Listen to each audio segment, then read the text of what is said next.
মোহাম্মদ, পিতা মুসলিম উদ্দিন। আমার বাসা হচ্ছে তৈয়বপুর, জিরাবো, আশুলিয়া।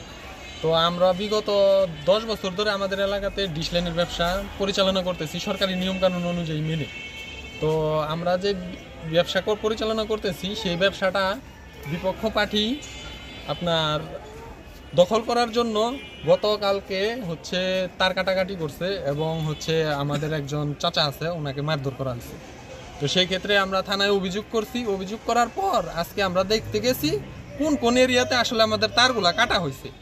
যখন আমরা ওই কাটা তারের জায়গাতে পৌঁছাইছি তখনই আমাদের উপর অতর্কিতভাবে হামলা করে এই দা বটি এবং রড ছিল হাতে, জিআই পাইপ, এগুলা দিয়ে এই যে দেখতেই পাচ্ছেন আপনারা দুইজন, আমার মেজু ভাই আছে হুমায়ুন কবির হিমু, ওনাকে কোবানো হয়েছে এবং আমার চাচা একজন আছে রুবেল, ওনার হাত ভাঙিয়ে ফেলানো হয়েছে।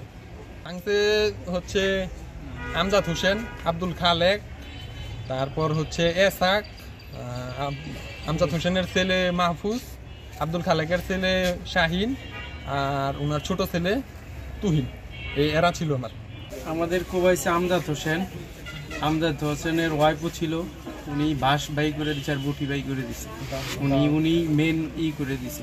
আর খালেক ছিল, খালেকের ছেলে তুহিন ছিল, শাহিন ছিল, এসাক ছিল, আঞ্জর ছেলে মাহফুজ ছিল। আর ওনারাই আমাদের উপরে কর্তৃক আইসা ঝাঁপাই বললো, আমরা আসলে বুঝতে পারলাম না।